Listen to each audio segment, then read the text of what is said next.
El Evangelio de hoy, lunes 13 de julio del 2026.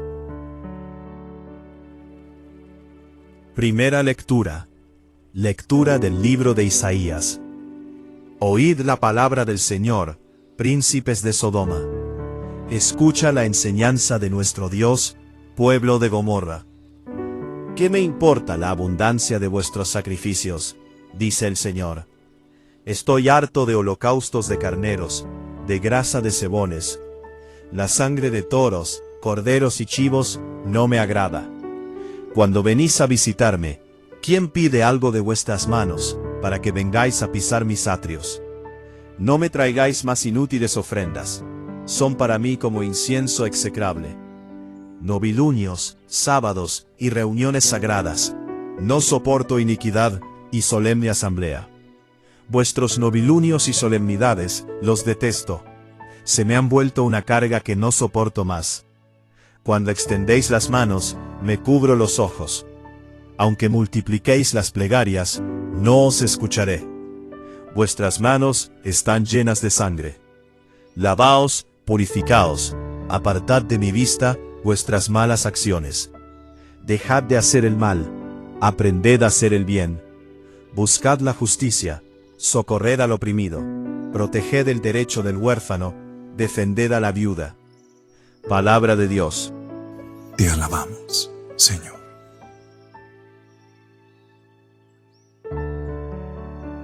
Salmo responsorial. Al que sigue buen camino, le haré ver la salvación de Dios. No te reprocho tus sacrificios, pues siempre están tus holocaustos ante mí. Pero no aceptaré un becerro de tu casa, ni un cabrito de tus rebaños. Al que sigue buen camino, le haré ver la salvación de Dios.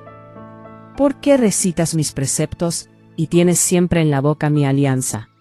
Tú que detestas mi enseñanza, y te echas a la espalda mis mandatos.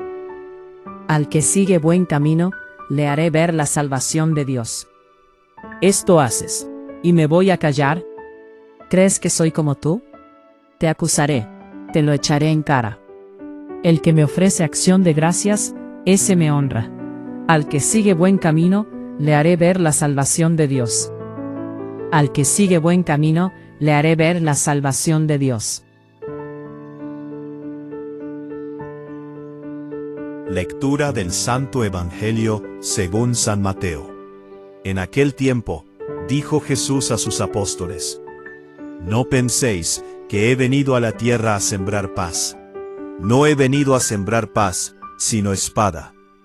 He venido a enemistar al hombre con su padre, a la hija con su madre, a la nuera con su suegra. Los enemigos de cada uno serán los de su propia casa. El que quiere a su padre o a su madre más que a mí, no es digno de mí. El que quiere a su hijo o a su hija más que a mí, no es digno de mí. Y el que no carga con su cruz, y me sigue, no es digno de mí. El que encuentre su vida la perderá, y el que pierda su vida por mí, la encontrará. El que os recibe a vosotros, me recibe a mí, y el que me recibe, recibe al que me ha enviado. El que recibe a un profeta porque es profeta, tendrá recompensa de profeta. Y el que recibe a un justo porque es justo, tendrá recompensa de justo. El que dé a beber, aunque no sea más que un vaso de agua fresca, a uno de estos pequeños, solo porque es mi discípulo, en verdad os digo que no perderá su recompensa. Cuando Jesús acabó de dar instrucciones a sus 12 discípulos, partió de allí para enseñar y predicar en sus ciudades. Palabra del Señor. Gloria a ti, Señor Jesús. Hay palabras de la Biblia que cuando las escuchamos por primera vez, nos incomodan. Hoy sucede precisamente eso. La primera lectura, tomada del profeta Isaías, contiene una de las denuncias más fuertes de todo el Antiguo Testamento. Y el Evangelio también nos sorprende cuando Jesús afirma: No he venido a traer paz, sino espada.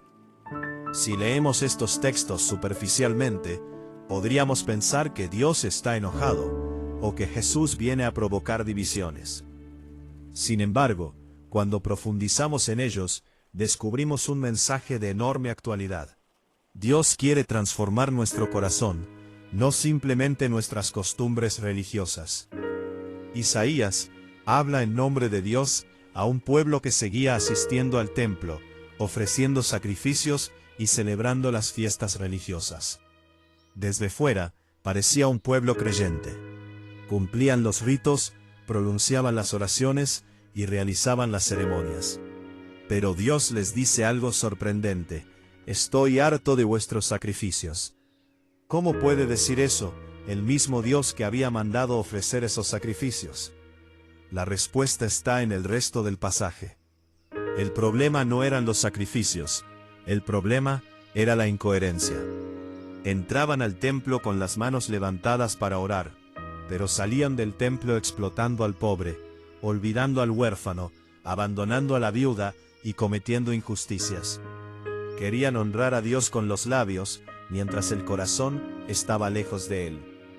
Y si somos sinceros, esa tentación también existe hoy.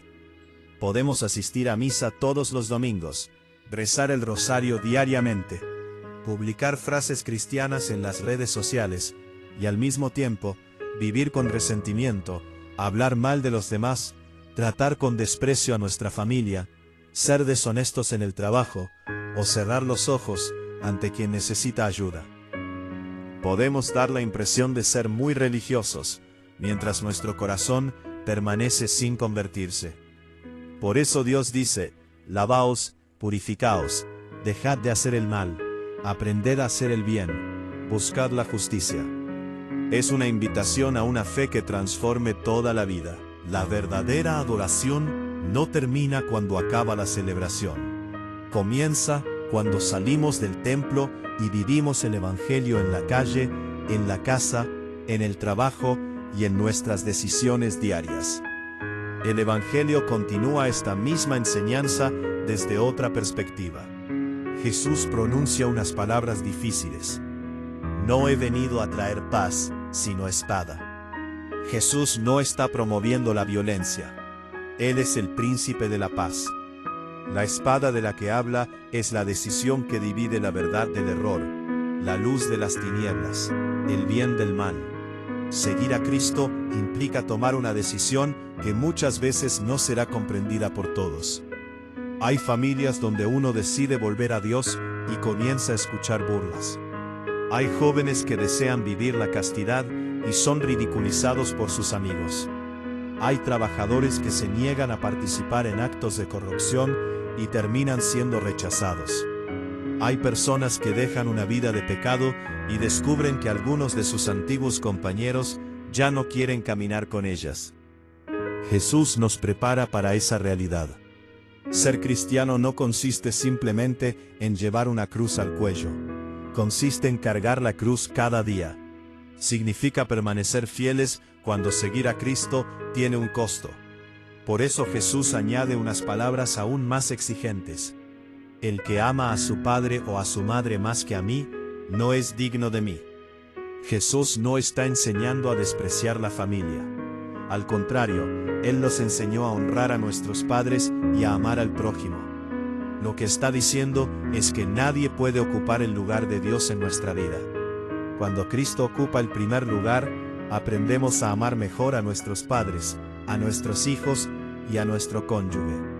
Pero cuando cualquier persona ocupa el lugar que solo corresponde a Dios, terminamos construyendo nuestra vida sobre un fundamento frágil. Muchos sufrimientos nacen precisamente de eso. Buscamos que otras personas nos den la seguridad, la felicidad o la paz que solo Dios puede regalar. Esperamos demasiado del esposo, de la esposa, de los hijos, del dinero, del éxito o del reconocimiento. Y cuando esas cosas fallan, nuestra vida se derrumba. Jesús nos invita a poner primero a Dios, para que todo lo demás encuentre su lugar. Después pronuncia una de las frases más profundas del Evangelio. El que encuentre su vida la perderá, y el que pierda su vida por mí, la encontrará. El mundo nos enseña a pensar primero en nosotros mismos. Nos dice que la felicidad consiste en acumular, en sobresalir, en buscar siempre el propio beneficio. Jesús propone exactamente lo contrario. Descubrimos la verdadera vida cuando aprendemos a entregarnos. Quien vive únicamente para sí mismo, termina vacío. Quien vive para amar, servir y hacer el bien, descubre una alegría que nadie puede quitarle. Y entonces el Evangelio termina con un gesto aparentemente pequeño: ofrecer un vaso de agua fresca a uno de los pequeños, porque pertenece a Cristo. Es hermoso que, después de hablar de cargar la cruz y de perder la vida por Él, Jesús termine hablando de un vaso de agua. Con eso nos recuerda que la santidad no siempre se construye haciendo cosas extraordinarias. Muchas veces nace de pequeños actos realizados con un amor inmenso. Una palabra de consuelo, una visita a un enfermo, una llamada a quien está solo, un perdón ofrecido, un alimento compartido, una ayuda discreta, una sonrisa sincera. Dios ve esos gestos que quizá nadie más nota. Y aquí encontramos el puente perfecto con la primera lectura. Isaías decía: buscad la justicia, defended al huérfano, proteged a la viuda. Jesús responde: quien dé un vaso de agua a uno de estos pequeños, no quedará sin recompensa. Ambos textos nos enseñan la misma verdad. La fe auténtica siempre se convierte en amor concreto. No basta con hablar de Dios, hay que reflejar a Dios. No basta con rezar, hay que dejar que la oración cambie nuestra manera de vivir. No basta con asistir a la iglesia, debemos convertirnos nosotros mismos en una iglesia viva, donde Cristo habite. Hoy el Señor nos hace una pregunta muy personal. ¿Mi relación con Él es solo una costumbre o es una verdadera amistad? Mi fe cambia mis decisiones, mi manera de hablar, de trabajar, de tratar a mi familia y de servir a los demás. Estoy dispuesto a seguir a Cristo, incluso cuando eso implique ir contra la corriente. Pidámosle al Espíritu Santo que quite de nosotros toda religiosidad superficial, que limpie nuestras manos y nuestro corazón, que nos enseñe a poner a Cristo en el primer lugar, que nos dé la valentía de cargar nuestra cruz con esperanza y la generosidad de servir a los pequeños con gestos sencillos. Porque allí, precisamente allí, nos espera el mismo Jesús. Que María, la primera discípula, nos enseñe a escuchar la palabra, a vivirla con fidelidad y a convertir nuestra fe en obras de amor. Si este mensaje tocó tu corazón y te dejó una enseñanza, regálanos tu like para que esta palabra llegue a más personas que también la necesitan. Suscríbete al canal y acompáñanos en cada reflexión que fortalece la fe y transforma vidas. Comparte este video con tu familia, amigos o con esa persona que hoy necesita una palabra de esperanza. Y déjanos en los comentarios qué parte de esta reflexión habló más a tu vida. Te leemos y oramos por ti.